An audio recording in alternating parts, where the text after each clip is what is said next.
Om Vasudeva Sutam Devam Kamsa Chanuramaddanam Devaki Paramanandam Krishno Vande Jagadgurum. Good morning, everyone. Welcome to our class on Bhagavad Gita in the light of Sri Ramakrishna. Shani or Suman, can you give me a handout, please? I forgot to take one myself. Thank you. Okay, so we are completing chapter 7 of the Gita today and starting on chapter 8. And this is pretty much as tough as the Gita gets. This is also as tough as Sri Aurobindo's commentary on the Gita gets. And so this is not a case where we can blame Sri Aurobindo. We have to blame the Gita, because the Gita is just introducing a barrage of technical terms suddenly in the last two verses, 29 and 30 of chapter 7. And then, of course, as we're bewildered, so is Arjuna. And so in the very beginning of chapter 8 comes his question, what the heck are you talking about? What are these 6 terms? And then Bhagavan Krishna gives some pretty cryptic definitions of the 6 terms, which leaves a lot of doubts in our minds. And so different commentators have field days with interpreting these different technical terms. I wrote them on the board here, the 6 terms, 7.29 to 30, 8.1 to 4. Adiyagya, Tadbrahma, Adhyatmam, Karma, Adhibhutam, Adidaivam. Okay, so each commentator will have different understandings of these terms. So we're going to start talking about these terms today. We're going to continue this discussion next week. And so a heads up for the next 2 classes. Next Sunday, December 7th, 9:30 a.m. PST. And then Sunday, December 21st. These are the 2 December classes. So next class, there's no additional homework. We're going to be continuing this discussion because it's very complex, demanding, and will require time. Because as you can tell from my handout, look in the back. It's a double-sided handout. The back is this chart of 4 different commentators' interpretations of the 6 terms. Okay, so... Really good. Thank you. I try. So, I just took a stab at it. Look, like, I could be wrong. I'm fallible, and I'm handing you all the handouts. And people online, go under the YouTube description, find the link to the handout there, and download it and follow along with us. Because even Sri Aurobindo's understanding leaves some room for interpretation. And so, if you disagree with me on any of these terms, let me know, and we can talk about it. Okay, now, before we get into the terms, let's keep our eyes on the prize here. Beginning of chapter 7 again, remember, Sri Krishna says there are 2 kinds of spiritual knowledge. One is called, this is 7.2, Jnana, which Sri Aurobindo explains in terms of, like, very similar to Ramakrishna's understanding of Jnana, as the knowledge of the impersonal Brahman, okay, which we're going to find out soon enough is Tad Brahma, okay? One of those technical terms, Tad Brahma. But then he says Vijnana is a more integral knowledge of Krishna as the impersonal, personal, infinite, divine Purushottama, right? Okay. Then in 7.3, you remember 7.3? Manushanam sahasreshu kaschid yatati siddhaye yatatam api siddhanam kaschin mam beti tattvataha. Among hundreds of thousands of people, only a few strive after perfection. Even among those perfected souls, only a few attain me, says Krishna, and know me tattvataha. Where's the tattvataha? Up there. Tattvataha. That's a Sanskrit term. Tattva means principle or power. Okay? And anyone who's read the gospel carefully, especially ideally in an Indian language, will know that Sri Ramakrishna will often say the Vijnani sees that Brahman has become the 24 tattvas. That's the term used, that Sri Ramakrishna used in Bengali. That's not a coincidence. Tattvas. Brahman has become all the tattvas. This means literally everything in this universe. Okay. If you look at Sankhya, the Sankhyan cosmology has 24 tattvas. So that's what Sri Ramakrishna is referring to when he says the 24, Brahman has become the 24 cosmic principles or tattvas. He's taking them from Sankhya. Literally become everything without any exception. Okay. Kashmiri Shaivism, by the way, has how many tattvas? 36, exactly. It has 36 tattvas, not 24. But same kind of thing. So any philosophy which claims that some entity or being has become everything has to have this kind of cosmology of tattvas, because it needs to explain how the one reality can become the many, okay, in detail. Parimal, one of the... Oh, by the way, I have to do a little collective shaming before so only one out of everybody sitting here actually did the homework, and it's Anthony.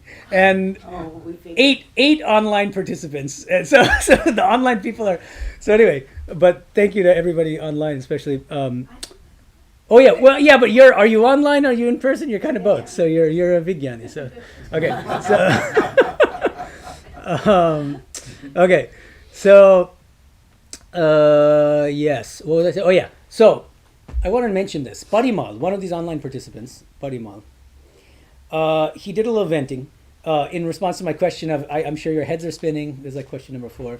How is any of this relevant to your spiritual life? And he basically says it's not. You know, because he says, look, I buy into this Vijnana stuff. I believe that God is everything. But didn't Sri Ramakrishna say, if you go to a mango orchard, you come to eat the mangoes. Why do you bother to count the leaves? That's a legitimate feeling, especially after reading all these technical terms of the commentators. And you're like, what the heck? What's the point in all this? And so I sympathize with that. But I wanted to just reflect on why Bhagavan Krishna talks about this in such technical detail. How might that be helpful to us? A couple things here. One of Sri Ramakrishna's teachings. He says to kill yourself, you only need a nail file. Nail file or a cutter? Nail cutter. Olden days nail cutter. To kill yourself. To kill others, you need a sword and a shield. Okay. And this summer, a very prominent Swami of our order, who teaches basically Shankara's Advaita Vedanta, he was visiting us for a few days, and we had this kind of impromptu, spontaneous philosophical debate at the dining table after lunch, and it was a room full of devotees. None of you were there, I think, but it was quite something, because it was kind of surreal to me, because we're both monks of the Ramakrishna order, and I didn't even want to get roped in, but some of the devotees pulled me in. Okay, and, and they're like, hey, what about Medhananda's Vijnana? And then, okay, so then it gets... And so this Swami is defending Shankara's Advaita Vedanta, which is based on Vivartavada, which means this world is an illusory appearance. The names and forms are not real. Only the substratum, Brahman, is real. And I'm defending what I take to be Sri Ramakrishna's position, which is Vijnana Vedanta, and that actually everything is a real manifestation of Shakti. And it got kind of heated, and he kept asking me, what is your theory of causality? You're saying that everything God has become everything. Well, how? What does that even mean? And this kind of thing. So, because things got emotional, I didn't go too much into detail there. But this kind of framework where you lay out all the different modes or principles by which the single divine reality has become everything is helpful, I think, in engaging in dialogue, discussions with other people with potentially opposing views, and even just to have a clear understanding of what it means for the infinite divine to become everything in the world. What does it mean for the divine to be all of us? What does it mean for the divine to be that chair? What does it mean for the divine to be this laptop? And so on. So I think that's the value in trying to understand what these terms mean in the broader context of the Gita and for our spiritual life. Okay. Now, as I said, we're going to spread this over 2 classes because you guys had a few questions also, and I'll try to answer most, if not all of them. But let's start by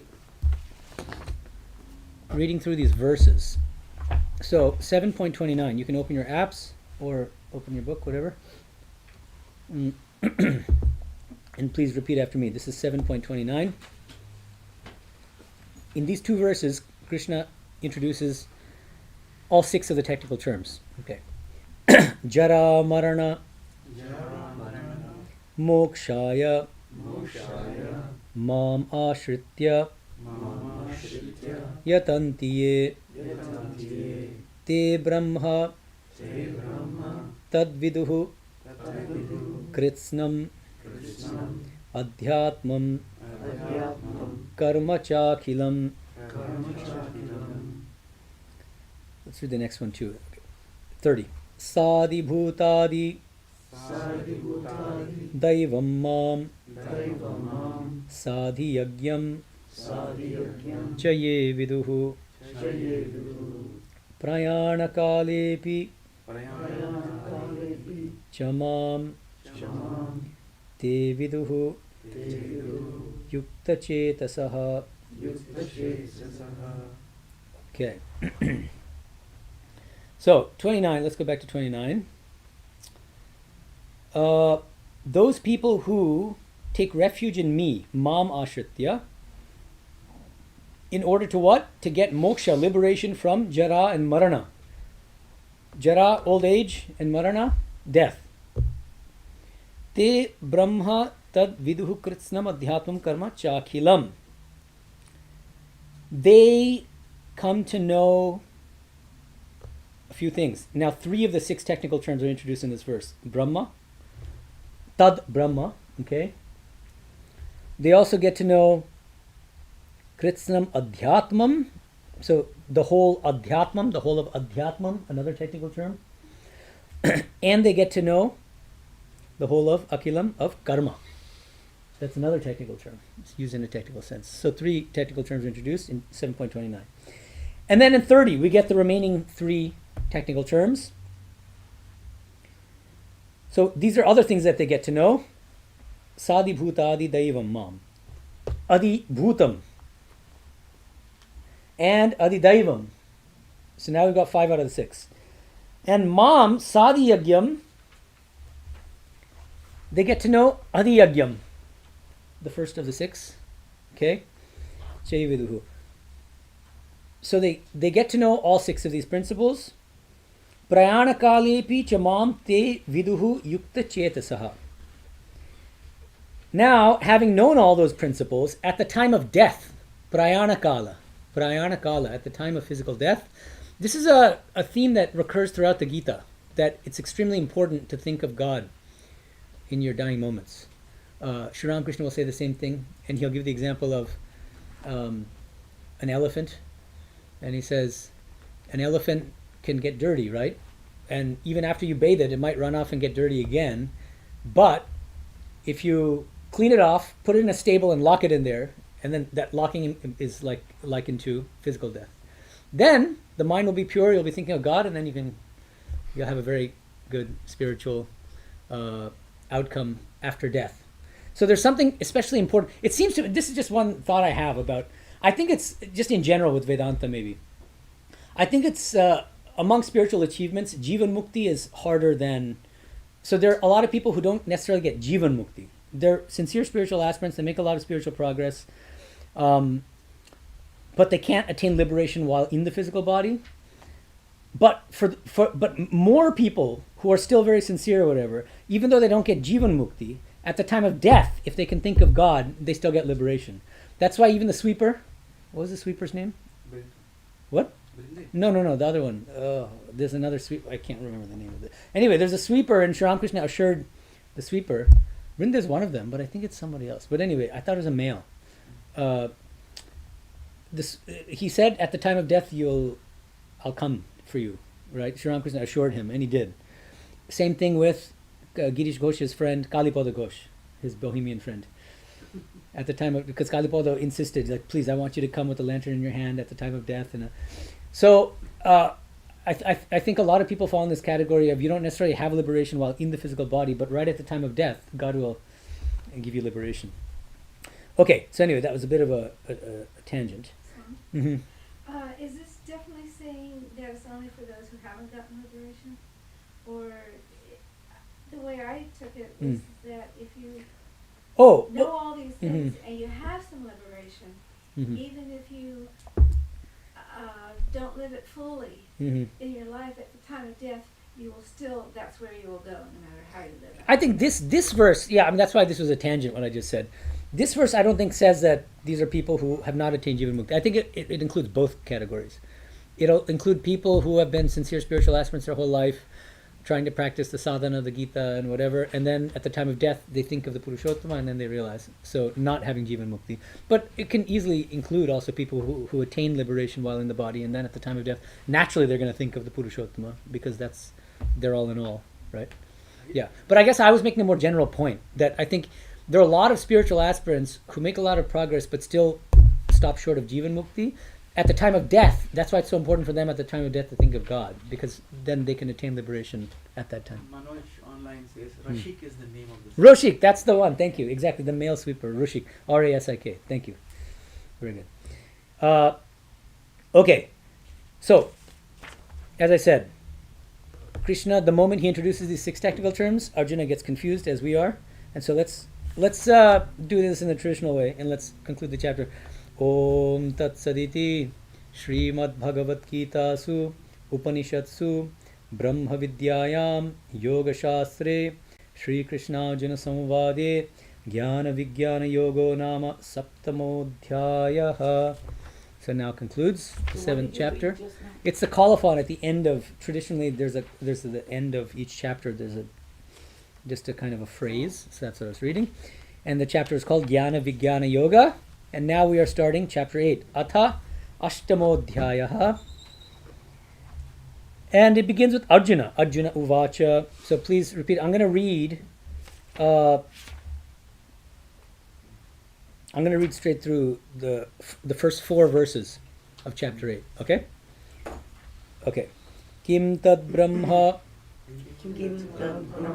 kim adhyatmam kim karma Purushottama Adhibhutam Chakim Proktam Adhidaivam Kimuchyate.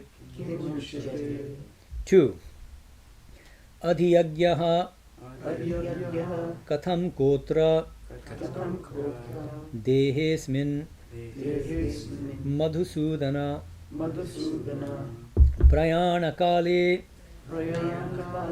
Chakatham Niyosi Niyatatmabhihi Niyatatmabhihi. Yeah, by self-controlled people. Sri Bhagavan Uvacha. Now this is verse 3 of chapter 8. Aksharam Brahma Paramam Swabhavaha Adhyatmam Uchyate. Okay, this is it's hard to break it up. Bhuta bhavodbhavakaro Visargaha Karma sanyitaha. Verse 4. Adhibhutam Ksharo bhavaha Purushaha Chadhidaivatam Adhiyagyaha Aham evatra Dehe Deha Bhritambara. Okay, that was a lot. So let's go back to 8.1. Arjuna begins the chapter by saying, oh my goodness, what are all these things that you're talking about, Krishna? Kim tad Brahma? What is tad Brahma? Kim adhyatmam? What is adhyatmam?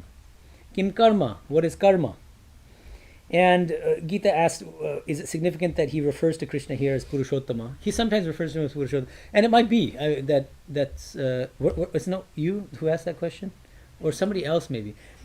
Okay, it might be someone else. But somebody asked this interesting, because there are many epithets. Like Krishna will call Arjuna by 100 names, and then Arjuna will also call Krishna. And maybe it's significant that he calls Krishna Purushottama here, because that's the theme right now. Wasn't that you? I think that was you, yeah. Okay. Because the whole point of these terms is to understand the Purushottama in all the principles and powers of his existence, right? Adhibhutam. What is this Adhibhutam you speak of, O Krishna? And Chakim Proktam Adhidaivam Kimuchyate. And what is Adhidaivam? So Arjuna is asking about 5 out of the 6 terms in this first verse. Okay. And then in verse 2, we get Adhiyagyaha Katham Kotra. So what is this Adhiyagya you're talking about? Which is in the body of everybody. And prayana kale cha katham. Now he's referring to that last statement made by Krishna at the end, the very end of chapter 7, which is that at the time of death, what happens? Prayana kale cha katham. How at the time of death do people who exercise self-controlled, who are niyata, who have niyata atmas, how do they come to know you at the time of death? These are Arjuna's questions. What are those 6 terms you just mentioned? And how at the time of death do people who do sadhana, who engage in spiritual practices, who have self-control, how do they come to know you in all the principles and powers of your existence? And then Bhagavan Krishna answers as follows with these very succinct and sometimes somewhat cryptic definitions of each of these 6 terms. Okay, so what we're going to do is we're going to go through these verses, first understand what are his brief definitions, and then we're going to start going through Sri Aurobindo's commentary and talk about some of your responses to the study questions. Okay. Aksharam Brahma Paramam. Okay. So this Tat Brahma, this Brahma, he defines as the Aksharam. What does this remind us of? So here, one thing that makes this even trickier is in chapter 7, already in the beginning of chapter 7 in verses 4 and 5, Krishna introduces 2 kinds of Prakriti. Do you remember those? Supreme Prakriti, Para Prakriti, and then the inferior Prakriti, Apara Prakriti. Okay? So now those 2 technical terms are in play already. Number 2, we now have those 6 terms, the technical terms introduced in 29 to 30 of chapter 7 and then 1 through 4 of chapter 8. Adiyagya, Tadbrahma, Adhyatmam, Karma, Adibhutam, Adidaivam. And then we've got the triple Purusha scheme from chapter 15. Even though we haven't gotten to chapter 15, we all know Sri Aurobindo is already making use of those terms copiously throughout. So that's chapter 15, verses 16 through 18, the 3 Purushas, Kshara Purusha, Akshara Purusha, and Purushottama. How do we bring all these terms together? That's what I try to do. All of those terms are here in this diagram, in the chart, okay? So, I think Krishna is already merging paradigms here when he says he defines Brahman as Aksharam. Because Akshara here, I think, one can reasonably link that to the Akshara from 15.16, chapter 15, verse 16. It's the impersonal, non-dual Brahman, the static Brahman. Okay, so that's actually a very helpful definition because of that, because he links it to another technical term used in chapter 15, because it's relatively clear what he means. And I think all of you kind of, I don't think you had, at least the one person who answered the study questions, but online also. I don't think anybody had difficulty with understanding what Brahman means. That's probably the easiest of the 6 technical terms to understand. And we'll find that it aligns with Sri Ramakrishna's understanding of Brahman, right? Because Sri Ramakrishna will often say Brahman and Shakti are abhed, are non-different, like fire and its power to burn. And then he'll also say, when I think of the divine reality as inactive, nishkriya, then I call it Brahman. When I think of the same divine as creating, preserving, and destroying the world, then I call it Shakti or Kali. And so I think this is very much in line with Sri Ramakrishna's understanding of Brahman. Okay, and Sri Aurobindo also just takes it at face value to mean. So I would equate the Tad Brahma with Akshara Purusha of chapter 15. The second of the 3 Purushas. Yeah. Reading different commentaries and translations, I found that sometimes the Tat was not put with Brahman, that was used elsewhere in the sentence. Where would it be used other than with Brahman? Like Tadadhyatmam or something? Or I don't think it matters too much, because whether you think of Brahman as Tat Brahman or just Brahman, it amounts to the same thing. Okay, Tat just means that in Sanskrit, by the way. So it's like an indexical. So it's not like it relates to something in the Upanishads that's a specific... I don't think so. Tad Brahma, it doesn't... it might be in the Kena Upanishads. But yeah, I don't see that as any... I don't see it any differently from... Tad Brahma is the same as Brahman. Okay. Yeah, that's how I see it. Okay. Because for instance here, like Krishna in verse 3, he doesn't say Tad Brahma, he just says Brahman, and it's Akshar Brahman, right? Okay. His definition, his very succinct definition of Adhyatmam is with one word, Swabhava. Adhyatmam equals Swabhava. Okay, so what exactly is Swabhava? Different commentators have different interpretations, and we're going to see how Sri Aurobindo interprets it in a second. And then how does he define karma? He defines it in detail in the second line, actually. Bhuta bhavod bhavakaraha visargaha. It's a visarga. Sri Aurobindo explains visarga as a creative movement. And bhuta bhavod bhavakaro. It's that which brings into being bhuta and bhava. And so Sri Aurobindo will say, this is karma is the creative movement which brings into existence all beings, along with their subjective and objective states, something along those lines. Okay, so this gets very technical very quickly, as you can already tell. So that's verse 3, and we'll look at it in more detail once we get to Sri Aurobindo's commentary. But verse 4, his definitions continue. Adibhutam, how does he define adibhutam? As ksharaha bhavaha. Notice, it seems to me that he's directly alluding to another one of the three purushas, the kshara purusha from chapter 15. So the adibhutam is ksharaha. But there is a question here. Is he just straightforwardly equating adibhutam with kshara, with the kshara purusha, or is the kshara purusha a broader category? On my understanding, and this is where I feel a little shaky here, but look at on the bottom of my diagram, I have kshara purusha as encompassing both adibhutam and adidaivam. Okay, so look at this formula here on the board. Adibhutam, which I equate with apara prakriti. Again, you can disagree with me on any of these things. This is my understanding.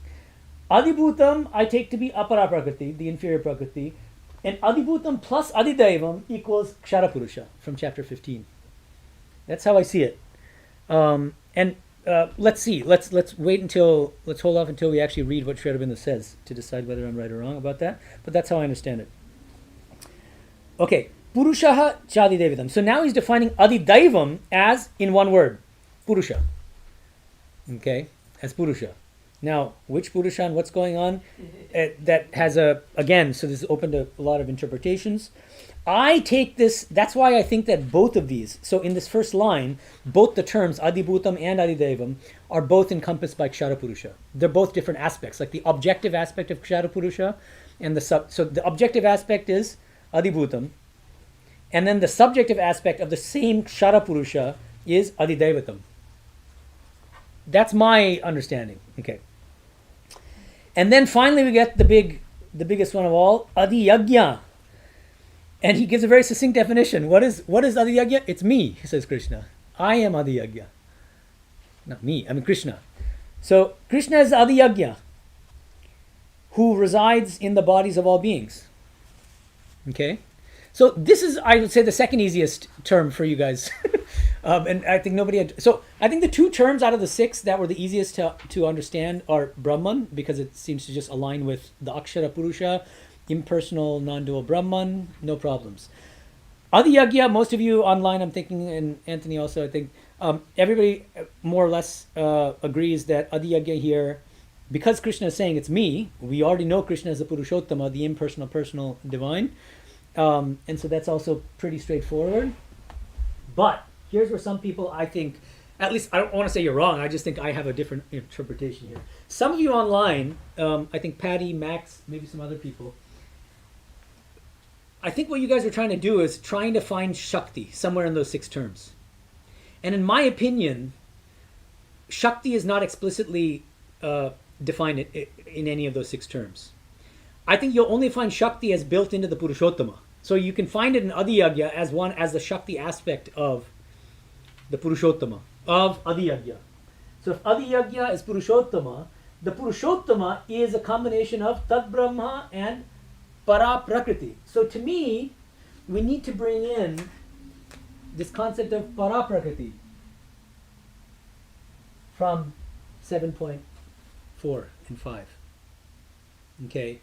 To get the concept of Shakti, to have a proper, full understanding of what Purushottama is, you need the Tad Brahma, one of the six technical terms, and then you don't have a separate technical term for Shakti there to denote Shakti, but you get it in Paraprakriti. This is, to my mind, this is Shakti.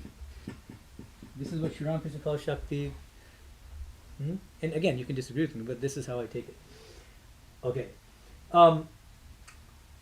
Some of you, in your efforts to find Shakti in one of those six terms, equated Shakti with adhyatmam. With adhyatmam. The reason why I don't think that's quite right is because, as far as I can tell, Sri Aurobindo defines adhyatmam. Remember, it's swabhava. That's how Krishna himself defines it. And Sri Aurobindo explains swabhava as para prakriti manifest as the jiva. Para prakriti jiva bhuta. So it's a more specific delimitation. It's not just para prakriti as such, shakti as such.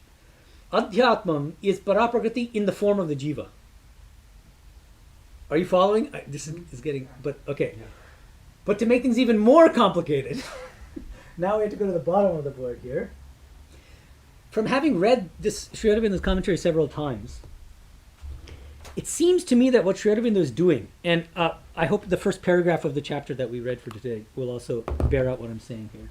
I think what Sri Aurobindo is doing is distinguishing two states of the jiva, of one and the same jiva. Okay? And the two states of the jiva are denoted by two different technical terms. Adhyatmam is the jiva in its essential spiritual nature. So this is the jiva as an amsha, as a portion of the Purushottama.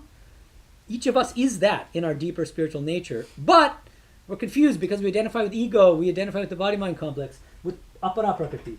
That's why right now, as sadhakas, as spiritual aspirants, we are actually the phenomenal jiva caught up in apara prakriti. That's what I think Sri Aurobindo means by adidaivam. The two states of the jiva. There's the essential spiritual state of the jiva, which is adhyatmam, swabhava.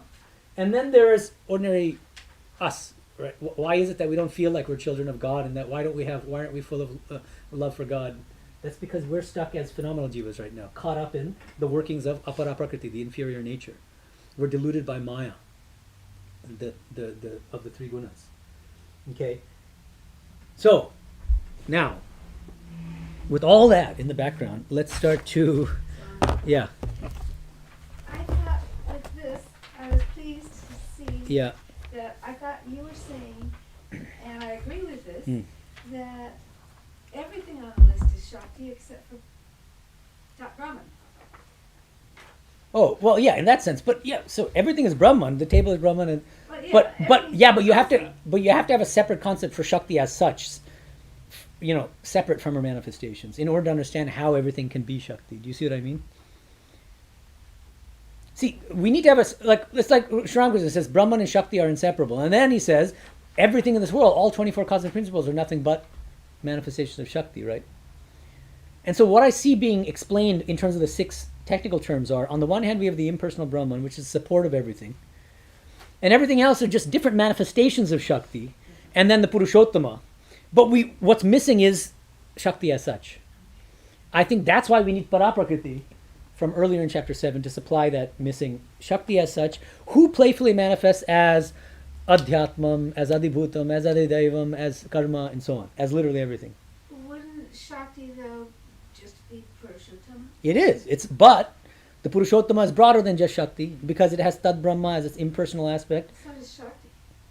See, it depends on how you understand Shakti, but if we want to keep our terms straight, right, it seems to me that even look at Sri Ramakrishna. Why does he distinguish Brahman from Shakti?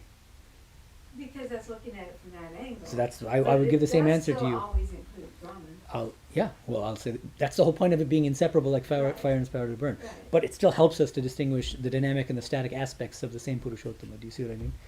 Tad Brahma, static aspect, Shakti, dynamic aspect. Yeah. Right? But, okay. Yeah. I still want to call it Purushottama. It is. Okay. But to understand what is the Purushottama? Well, I think most people just don't understand what is Shakti. Mm-hmm. That Shakti really includes all the same things that Purushottama includes, but it's just not commonly known.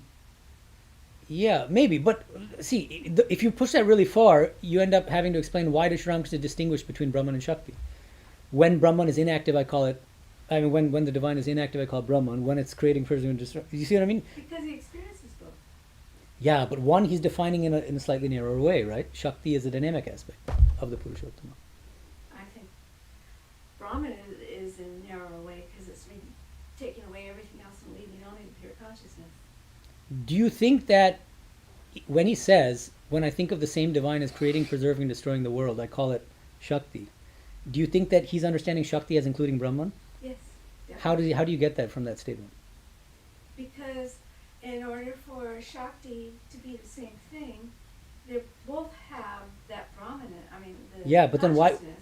That I agree with you, but then And that applies to the other side that too. consciousness, when it is active, is called Shakti. That consciousness, when it is still, is called Brahman. Sure, but then it works on the other side too, and then Brahman also has a potential for manifesting.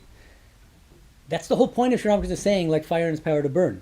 So you just saying that Shakti includes Brahman, but Brahman doesn't include Shakti gets weird. They're both the Purushottama, right? It's just but the crucial thing to keep in mind is the Purushottama is equally static and dynamic. That's the point. Yeah? Okay, yeah. When you say Adi Yagna is equal to Purushottama, which is Tad Brahman plus Paraprakriti, which is Shakti. Yeah. So, would you say that Tad Brahman would be like the knowledge of Tad Brahman would be like knowledge of, that would be Jnana? Yeah, and exactly. If knowledge of Tad Brahman plus Paraprakriti would be Vijnana. Yes. Okay. Yeah, correct, exactly. And we're going to, Sri Aurobindo will make that explicit on page 290. So let's try to start working our way through Sri Aurobindo's commentary on these verses, and then we'll continue the discussion next week. Okay, so the chapter is The Supreme Divine, page 289 from Essays on the Gita. This is dense stuff. We'll go through it carefully. Let's start from the very beginning. Already what has been said in the 7th chapter provides us with the starting point of our new and fuller position and fixes it with sufficient precision. Substantially, it comes to this, that we are to move inwardly towards a greater consciousness and a supreme existence. Not by a total exclusion of our cosmic nature, but by a spiritual fulfillment of all that we now essentially are. So you can always, whenever I read these kinds of statements, I'm always picturing Sri Aurobindo as kind of having as his implicit target Shankara's classical Advaita. Okay? We don't need to exclude this world to realize the highest. We should see the highest as this world. Only there is to be a change from our mortal imperfection to a divine perfection of being. And then he introduces these key ideas. The first idea on which this possibility is founded is the conception of the individual soul in man as in its eternal essence and its original power, a ray of the Supreme Soul and Godhead. Here, a veiled manifestation of him, a being of his being, a consciousness of his consciousness, a nature of his nature. But in the obscurity of this mental and physical existence, self-forgetful of its source, its reality, its true character. In this long sentence, I think he's distinguishing the two states of the jiva. I think, and he's, without using the terms, I think he's already anticipating the definitions of Adhyatmam and Adidaivam. So the first part of the sentence, the individual soul in man as in its eternal essence and its original power, a ray of the Supreme Soul and Godhead, I take to be Adhyatmam. Okay? It's the jiva and its essential spiritual nature, which is an amsha, a portion of the Purushottama. And then, I think he gives a definition of Adidaivam. He says, in the obscurity of this mental and physical existence, that's apara prakriti, the inferior prakriti made up of the 3 gunas, self-forgetful of its source, its reality, its true character. That's what I'm calling the phenomenal jiva, caught up in apara prakriti, which doesn't realize that it's actually one with the Purushottama, that it's a spark of the divine. Are you following? I think in this sentence, he is implicitly already defining distinguishing two states of the jiva in its essence, spiritual essence as adhyatmam, and in its phenomenal being when it's caught up in apara prakriti as adidaivam. Okay? Okay. So you see how difficult this chapter is. He's like bringing together so many different concepts without explicitly naming them, as far as I can tell. Then he says, the second idea is that of the double nature of the soul in manifestation. The double nature, he's referring to the two natures, the two prakritis, introduced in chapter 7, verses 4 through 5. Apara prakriti and para prakriti, the supreme nature and the inferior nature.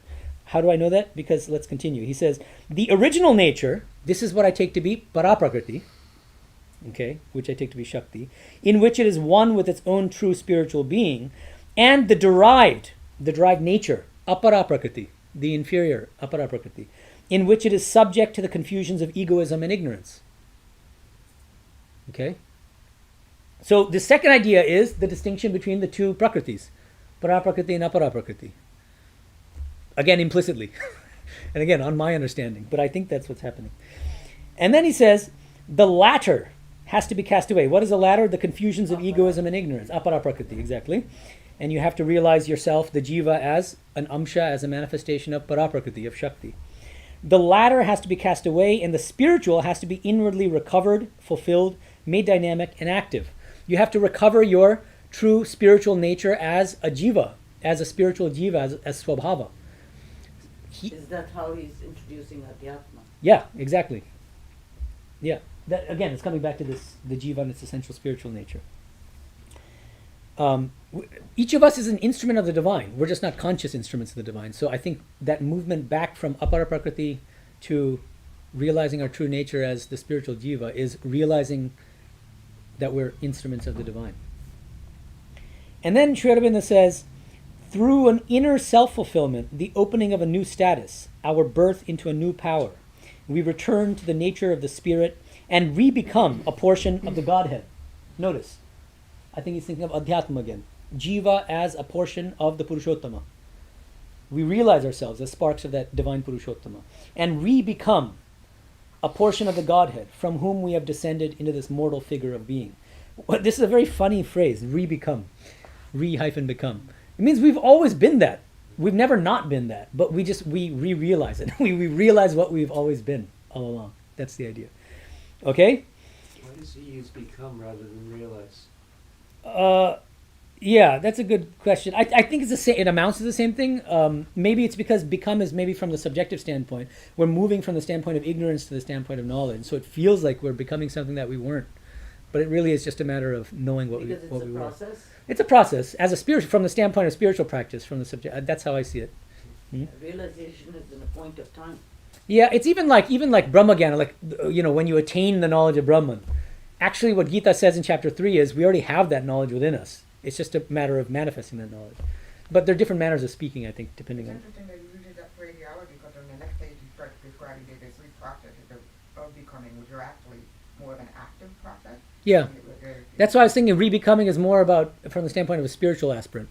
It might be more helpful to. Self-giving, which is the final process of becoming. It's the dynamics of spiritual life, I think. That's what he's capturing, I think, maybe with re-becoming. Okay, so now, let's keep reading. Next paragraph. There is here at once a departure from the general contemporary mind of Indian thought. A less negating attitude, a greater affirmation. Again, I think he's thinking of the hegemony of Shankara's classical Advaita in India. And I think like Swamiji, like Swami Vivekananda, I think Sri Aurobindo blamed some of the social problems in India on the dominance of Shankara's Advaita Vedanta for being world-denying. People in India are kind of, there's a certain tamas that was dominating, arguably still dominates in some parts of India. Why? Oh, because what's the point? It's not real anyway. It's all Maya. This is a very common expression to say everything is Maya and to dismiss everything. So Sri Aurobindo says, in place of its obsessing idea of a self-annulment of nature, what is its obsessing idea? That dominant, the keynote of Jagat Mithya, that this world is a dream. We get the glimpse of an ampler solution, the principle of a self-fulfillment in divine nature. Capital N, Paraprakriti. Whenever you see capital N, I take this to mean the supreme nature, Paraprakriti. A self-fulfillment in divine nature. Why? Because everything here is a real manifestation of Paraprakriti, of Shakti. So we can and should realize the divine here in nature. Okay. There is even at least a foreshadowing of the later developments of the religions of bhakti, devotion.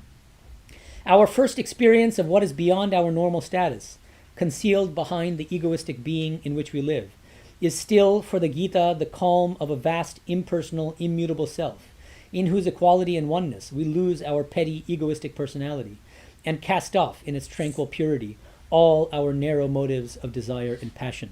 So coming back to what you were asking, I think what he's explaining in the sentence is the first experience of jnana. This is the knowledge of the impersonal, non-dual Brahman, Tad Brahman, in the state of Nirvikalpa Samadhi, for instance. And then he says, immediately after that, but our second completer vision, so now I think he's moving from jnana to vijnana, reveals to us a living infinite. So an infinite that's not just transcendent, beyond this world, but manifest. A divine, immeasurable being from whom all that we are proceeds. Notice? And to which all that we are belongs. Self and nature, world and spirit. So see, this is a realization that sees the divine as a manifestation of Shakti, of the Purushottama. That's Vijnana. So this is, again, implicitly, he's referring to the terms Jnana and Vijnana from 7.2.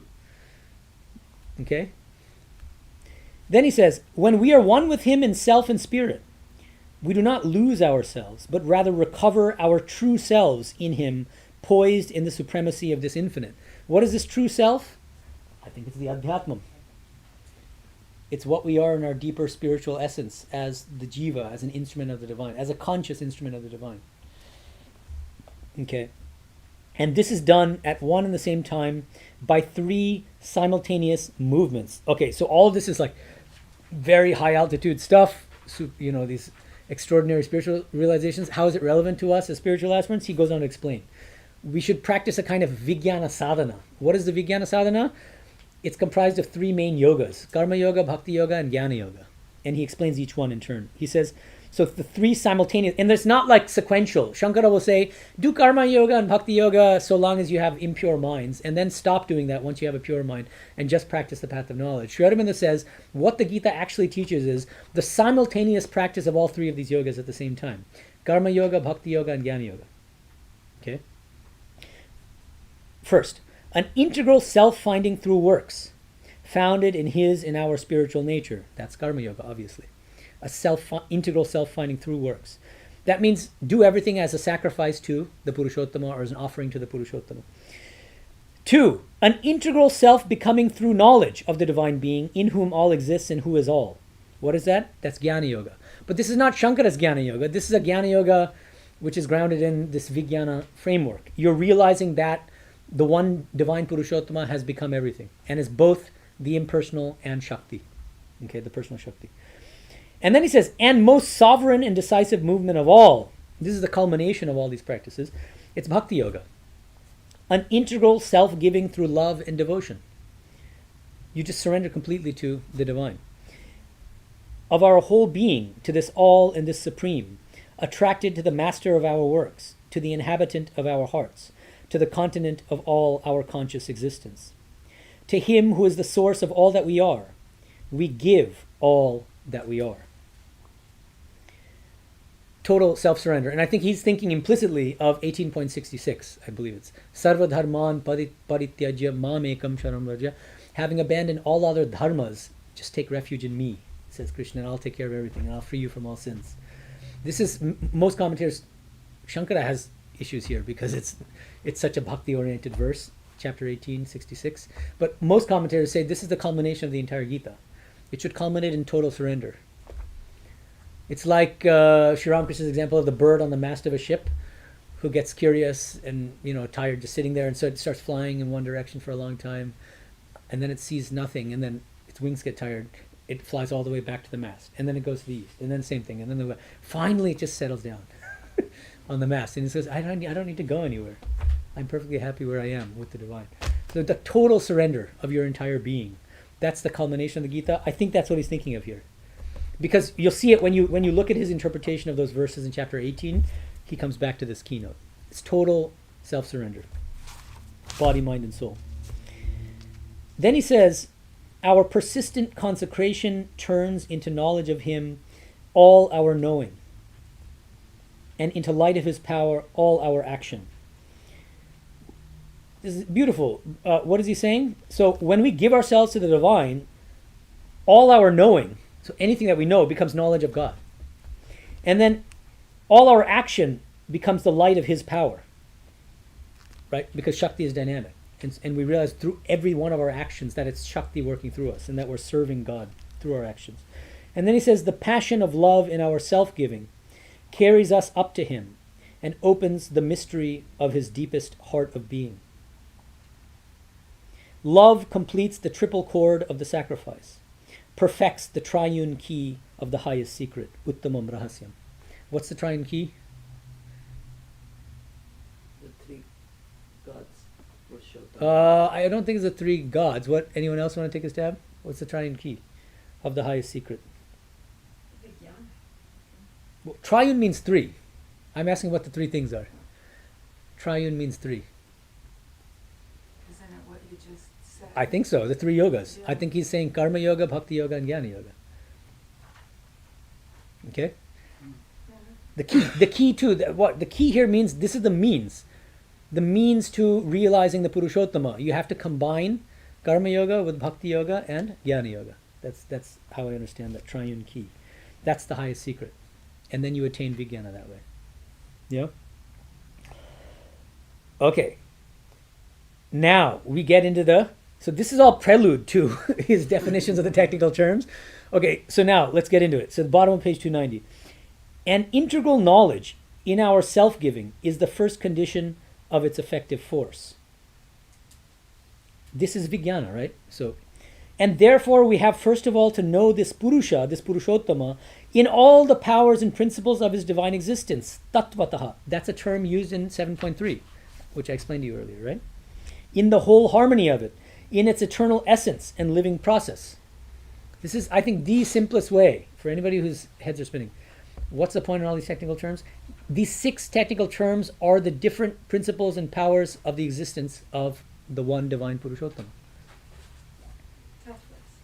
The tattvas. They're explaining the tattvas, which the Vijnani has to know. Because if the goal is to know God in his or her entirety, well, then you better take into account everything in the universe, right? And so this is how the divine manifests as the impersonal Brahman, as Paraprakriti, as the Jiva, the spiritual Jiva, as Karma, and then as Adibhutam and as Adidaivam. As literally everything. And this should be all-encompassing. This doesn't exclude anything. It doesn't leave anything out in the entire universe. These 6 terms encompass everything. Okay. Actually, this is one reason why one of the people online, he says, when I ask about the head spinning question, one second. How is it relevant to us? I have this huge document with all your answers, so it's going to be hard for me to actually find where. Well, I think it's it's a Shubha. Oh, here we go, Shubha. He says, in his answer to number 1, he says, it's amazing how Sri Aurobindo's whole philosophy comes together when you look at how he interprets these terms. Tad Brahman is not Brahman in the narrow abstract sense that Shankara emphasizes. It is something far vaster. The supreme reality that is the source of all existence and yet also beyond it. It is not a distant observer, but the very origin and secret support of all creation. I think this is an important thing to emphasize. The Tad Brahman, the way that Sri Aurobindo defines it, is not identical to Shankara's, because Shankara's Brahman is pure, sakshi, completely transcendental. It has nothing to do with you can't call it the basis of this universe. The moment you say basis or foundation or support, what happens? You're lending reality to this world, and you're saying that Brahman is somehow connected to this world. But Shankara's philosophy is Brahma Satyam Jagat Mithya. Right? So Brahman is not the foundation of anything, because there's nothing but Brahman. Sri Aurobindo says the impersonal aspect of the Purushottama, Tad Brahman, even though it's inactive, it's static, it's impersonal, nonetheless, it is the support of, it is the foundation of this entire universe. Source. Like Yeah. the string in the necklace? Like the string in the necklace, yeah. Except that we have to be careful about the metaphor, but Right. it's a kind of, it's the inactive transcendental support for, or substratum of, this entire world. Okay. But this world would not exist without that Brahman. So it's the source. Yeah, he'll use terms like support, source. I think he'll use foundation sometimes. Yeah. So we can't have a conversation with that. It has to manifest into some individuation of it in various degree of form for us as consciousness. You can't have so in that Yeah. way it's kind of like Shankara's Brahman. Well, no, the moment you want to have a conversation and a relationship with the divine, Yeah. you're moving away from Brahman to Paraprakriti, Shakti. Okay. That's So the personal that- God. So that's not conversational. No. Can we You can assume- become Brahman, but you're not going to commune with Brahman in Okay. any literal sense. So is it composed of love? I mean, what do we No. know that it's composed of? What Brahman? Yeah, that's beyond our little computer. Yeah, I mean, there's only so much that we can get or understand through language, but it's the impersonal, non-dual Brahman, which is non-dual pure consciousness. I would not use the word love, even though some Advaitins might. It's very funny in Vivekachudamani. They'll say, yes, we accept bhakti. And what is bhakti? It's swaswarupa anusandhanam. It's investigation in your true nature. And it's like, well, how is that bhakti? So yeah, but if you're serious about it, love applies to bhakti, and that applies to a personal God, it seems to me. So there's no need to aspire to know that. It just isness. No, you can aspire to know it. You should. Shankara says he calls that mumukshutva. You should have this intense desire to know Brahman. Right? But that's not love. That's not the same thing as love. Krishna, yeah, that's different. The moment you bring in Krishna and bhaktas and all that, we're thinking about the Shakti side, the Paraprakriti so side. we can trust that maybe when we tire of knowing Krishna, we'll move on to that. That's one. I want to bring up something Anthony said, which is interesting. Because it would surprise me a little bit for somebody who's been attending the class for so long. One of your answers to one of the questions, you bring in I think it's the one about Sri Ramakrishna's teachings. You were attributing to Sri Ramakrishna the view that he believes in a kind of hierarchy going from Dvaita, dualism, to Dvishta Dvaita, to Advaita. And I was surprised because I don't see Sri Ramakrishna actually giving that teaching anywhere. I think Swami Vivekananda does in certain places, and I think that's actually kind of a problem in his philosophy. And I discussed that in chapter 3 of my book on Swami Vivekananda. Sri Ramakrishna, what I find him doing pretty consistently is saying, he says, I've come to this final realization, and then he quotes Hanuman. He says, when I identify with the body, I say, I'm your servant, O Rama. When I identify with the Jivatma, I say, I'm your Amsha. This is that Adhyatma.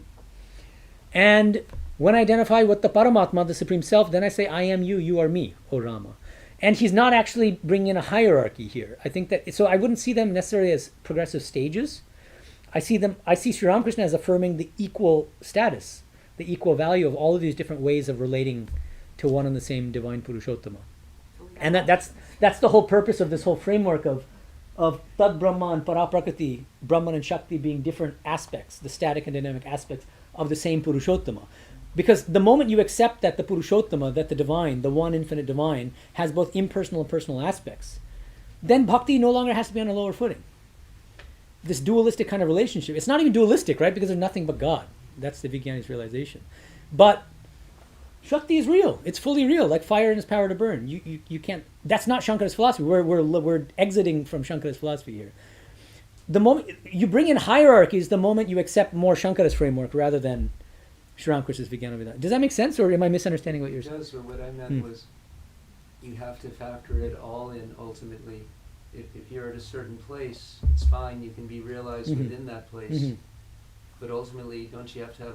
It's like you just said earlier, the three yogas have to come together. Yeah. And yeah. And I think Sri Ramakrishna is saying that, but he's saying you're fine where you are, whenever you are, depending on your stage of development. And I don't know that is hierarchical. Okay. It's just it is what it is. It is what it is. But still, like think about. I'm just thinking of, for instance, of Gopalama, the great bhakta of Gopala, the child form of Krishna. And she came to Sri Ramakrishna. She was realized. I mean, she realized Gopala, and she asked Sri Ramakrishna, "Have I achieved everything? What do I need to do?" And then he says, "No, you've achieved everything." I don't take her to have realized Tad Brahma. I mean, who am I to know? But I think that was part of her worry. Is like, well, do I need to go on to realize Nandua Brahman? And I think his answer is no. And that's the whole point of his answer to Mohima Chakraborty. Remember in the gospel too, Mohima Chakraborty, who's a follower of Shankara, says, don't bhaktas also ultimately have to attain nirvana, this total dissolution of individuality and non-dual Brahman? And his answer is no. Yeah, Nitya Krishna, Nitya Bhakta. There's eternal Krishna and his eternal bhaktas. Chinmoy Sham, Chinmoy Dham. There's an eternal heaven, which you don't have to, that's not a temporary rest stop. So that's what I mean, is that I don't think everybody has to attain the becoming sugar kind of, they can just eat sugar and be content with that. I agree with everything you said. How do you work in when Thakur talked about the lower as the Dvaitins, and then he also talked about the Madhyam and the okay. Uttara actually sounds more like Uttama, not Uttama. Yeah, okay. What you're referring to are, he distinguished in the gospel several times, he distinguishes three kinds of bhakta. Okay, the Adama bhakta, the lowest, is the one who thinks God is somewhere out there in the clouds. And then the Madhyama bhakta, the middling bhakta, is the one who realizes God is the Antaryami, as dwelling in the hearts of all of us. And he says the Uttama Bhakta is the one who realized that Brahman has become the 24 cosmic principles. What is that but the Vijnani? So I take Sri Ramakrishna to be basically saying the Vijnani equals Uttama Bhakta. The highest of all bhaktas is the Vijnani. Yeah? I mean, yeah, that's... Isn't that what I said? I didn't understand that. Maybe I misunderstood what you're saying, but... Maybe I didn't communicate. Yeah, what I saw you saying is that Sri Ramakrishna is endorsing a kind of progressive sequence for all spiritual aspirants that has to move from Dvaita to Vishtadvaita to Advaita. I think Swamiji sometimes says that, and I take him to task for that, but I don't see Sri Ramakrishna ever saying that. And in fact, in training center once, one of our Swamis, when he was teaching us Swamiji, he noticed he came across this hierarchy of Dvaita, Vishtadvaita, Advaita, and he looked at us and he kind of said, "This is a kind of a rare moment of candid, when monks kind of, it's off the cuff kind of," and he says, many devotees and monks feel the need to. They're desperate to show that there's no difference between what Sri Ramakrishna says and what Swamiji says. But here's a case where I see a difference between Swamiji's message, teachings on Vedanta and Sri Ramakrishna's, because Swamiji in many places emphasizes the hierarchy of Dvaita, Vishtadvaita, Advaita, whereas Sri Ramakrishna doesn't anywhere. And I agree with him about that. But I think there's a nuance that we have to introduce, which I talk about in chapter 3 of my book on Vivekananda, which is this. If you look diachronically at Swami Vivekananda's views, which means if you look at the evolution of his thinking, when he explains the harmony of religions, early on, he sometimes will, like 1894 to 5, he'll bring in this hierarchy of Dvaita, Vishtadvaita, Advaita, and he'll use that framework to try to harmonize the world religions. But then by 1896, he drops that framework. And instead, he uses a different framework. I explained that, the 4 yogas, and it puts them all on an equal footing. But even then, even after 1896, he still refers to the 3 stages of Dvaita, Vishtadvaita, Advaita, not in the context of the harmony of religions, but when he gives talks on Vedanta in general. So I kind of think that he should have just dropped the hierarchical framework altogether, because I don't see that reflected in Sri Ramakrishna's teachings. But who had a question? Yeah. But Maharaj, the idea of progression, for example, when Sri Ramakrishna refers to Hanuman's attitude in the 3 stages, the idea of progression comes to me because the first stage I already have. This naturally comes to me. Do you feel you're a servant though? Bhagavan is out there and I'm his servant. Okay. Because the body idea of me being a body comes naturally. And then the next 2 stages are something that I don't experience yet. And that is where the idea of progression is coming. Yeah. I mean, look, if you're interested, there's a whole book, an autobiography written by a Swami who's contemporaneous with the direct disciple. His name is Sadhu Shantinath. Fascinating, riveting read. I recommend it, and you can find it online for free. It's out of copyright. It's called Experiences of a Truth Seeker. And there's a chapter where this Shantinath, and he was a devotee of Sri Ramakrishna, then he meets an Advaitic sadhu in Rishikesh, I believe, and the Advaitic sadhu converts him to Shankara, and he drops Sri Ramakrishna like a ton of hot bricks, and he says, "See ya, Ramakrishna, now I'm a Shankarite." And then the fun starts in his story, because there's a whole chapter where it's called something like "With Some Great Souls in Benares," and he meets none other than Turiyanandaji, our Turiyanandaji, and they have this intense debate about the nature of ultimate reality and about Vedanta and all that. How did it all originate? Because Turiyanji, while he's talking or walking with Shantinath, bows down to Divine Mother, a temple of Divine Mother or something like that. And then Shantinath looks at him like, what are you, crazy? I thought you were a great Advaitin, and now I see you're still practicing bhakti. Isn't that a lower practice? And then what does Turiyanji do? He quotes Hanuman. He quotes Hanuman to justify him bowing down to Divine Mother. And then they proceed to have a debate about how to interpret the Hanuman shloka. And Shantinath is interpreting it a la Suman, as a hierarchy, and saying that the highest is the knowledge of absolute identity with non-dual Brahman. And Turiyanji continues to interpret it from the standpoint of Sri Ramakrishna, from the standpoint of Vijnana Vedanta, where he says, no. The way I understand this is, the one divine is Brahman in one aspect, and so you can practice Jnana Yoga to your heart's content on focusing on the Brahman aspect, Tad Brahma. But that infinite divine is equally Shakti. And you can practice bhakti to your heart's content by focusing on the Shakti aspect of the same divine, and there's no hierarchy. And I think that's what he took to be the gist of Sri Ramakrishna's Vijnana Vedanta.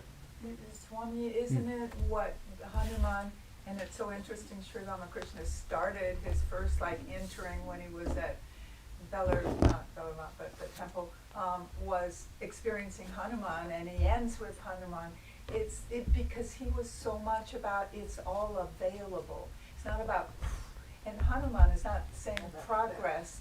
It just, it's the isness. And Rama had asked him, "Who are you? And what's your isness?" Well, sometimes I is this, and sometimes I is that. Yeah. So it's not about progress. It's just knowing it is, and allowing ourselves to explore whatever is. Yeah, no, I agree. Yeah. So, I mean, I endorse Tudyanandaji's Vijnana Vedanta interpretation of Hanuman. But as I'm saying, you got to take it up with Shantinath and Sumat. Because there are some people who are more inclined to a more hierarchical interpretation. It Yeah. is not a hierarchy, it's a progression of my travel, my journey.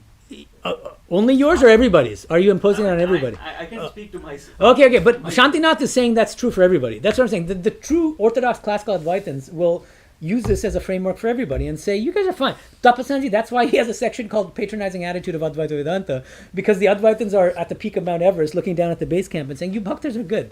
But maybe after a few lifetimes they'll come up to my level. But Suman is saying that's just him. That's fine. So that's a little more generous. Okay. But it's not a hierarchy, it's a progression. So there's a difference. I think there's a difference. Okay. Like, I mean, hierarchy you and say tomato, I say hierarchical tomato. But yeah, get that? Progress means there's a Lower, destination. middle, and higher. Ramakrishna's. That's the bhaktas. Oh, that's why you brought up the bhaktas. But yeah, but that's all in the context of bhakti, though. Notice. Yeah, I see All it of them like are Swan bhakti. does. All of them I are know bhakti. It's a progression. The Hanuman. Hanuman. Yes, because you have progressed through all those different stages, and at some point they are all happening at the same time, depending on how you look at it, your perspective at that moment.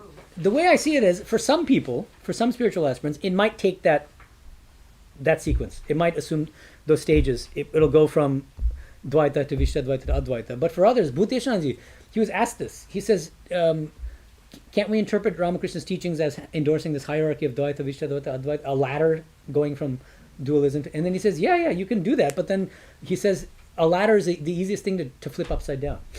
It's like And those you can 3D go- pictures. Yeah, You but know, when you- hold on, but 1 second. Yeah, but the point is, that means that it's not mandatory for everybody to pass through these 3 stages in exactly that sequence. For some, and I personally think this is something I talked about in I think the last 2 talks ago, the one about God with form, who's afraid of God with form. That first spiritual experience of Sri Ramakrishna, what exactly was he realizing? I think he got the whole kit and the caboodle right there. That's Ramakrishna's interpretation of that first experience.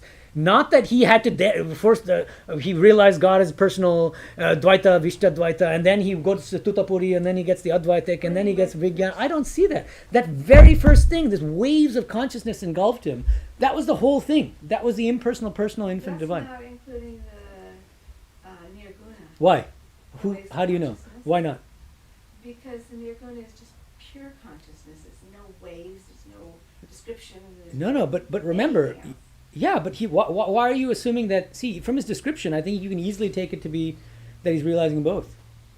Think about the ocean that he And uses the also, teaching. But once he went with Totapuri, Mm. he was asking for that as though he didn't have Yeah, it. yeah. And then once I get he it. did Okay, get it, so anyway, it was, I get it. So Gita is supporting Sharadanandaji's interpretation of the first experience. There are 2 schools of thought on this. There's the Sharadananda interpretation, which is that his sadhanas themselves and the spiritual experiences are kind of progressive in a certain way, and that he was missing something from the first experience, which Gita is saying that he gets it only after he meets Totapuri, which is knowledge of non-dual Brahma. Ramakrishnanji rejects that, and I'm with Ramakrishnanji. He says he got everything in the first experience, and then it's just a matter of, I'm a glutton in the spiritual field. Mother, I've known you as everything. Now show me in your specific manifestations as different gods and goddesses, as Brahman and all that. I already know you. See, why would he even desire that? How could he even be a glutton unless he knows that Mother is everything, right, already? He knows that Mother is Brahman.